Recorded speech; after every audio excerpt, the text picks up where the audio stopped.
Alright, I'll try to make this quick. Power steering pump out of an S40. It originally had some more mounts and stuff on it from the factory point. Cut it off there. There's another one that sat right there. I cut it off there. And then I used the third mount. Ran some nut certs into the underside here and used some bolts right there to actually bolt everything up. So that's how you mount it. I removed my washer fluid reservoir out of here, and then I used a hole saw and opened up this side over there. Basically where that red line, that gold line, that small yellow line, that black line, where all that goes into next to this is what I use the hole saw for. This sticks up quite a bit, so I have plenty of access to it to refill. The factory, I know this may be a little difficult to see. Let me see if I can make this a little easy to see.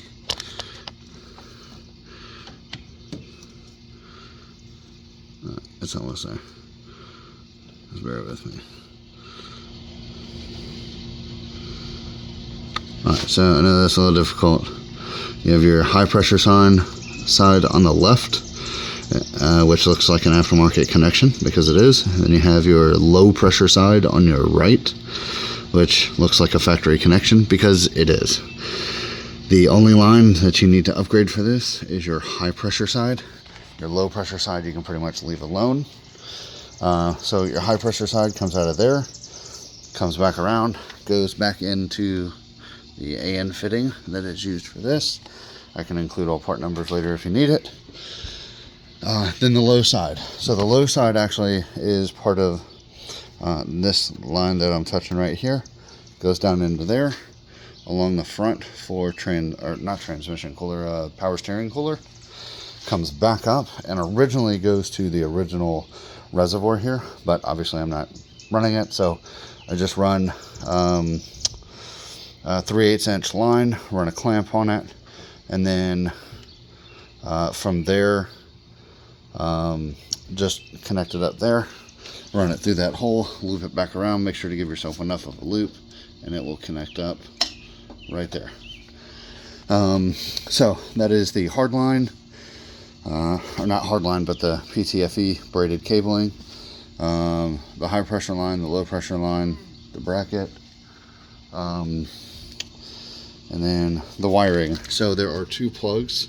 There's that big plug that you can see right there, and then there's a smaller black plug right there. So the big gray plug only has two lines coming out of it.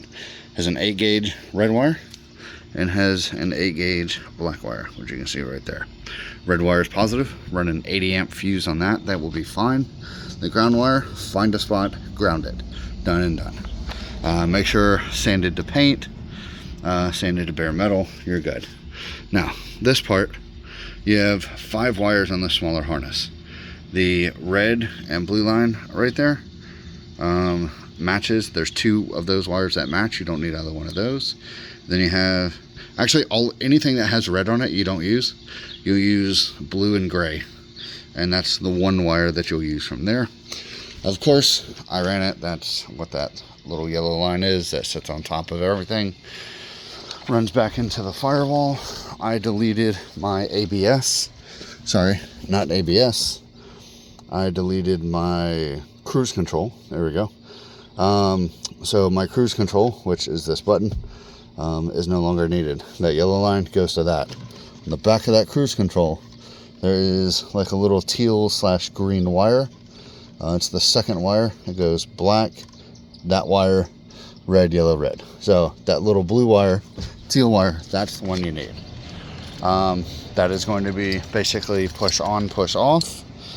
Otherwise you can just wire it into whatever switch you need and then crank it on. I did not start the car. Push that button, light indicates it's on. You can physically hear it whining.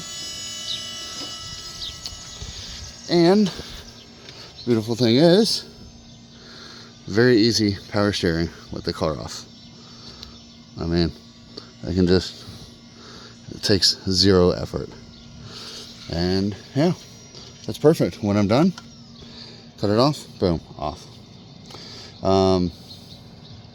Yeah, otherwise, if you have any questions, send me a message. I'll be more than happy to send you links, product numbers, all that lovely jazz. And like I said, everything will be hidden in the bumper. So yeah,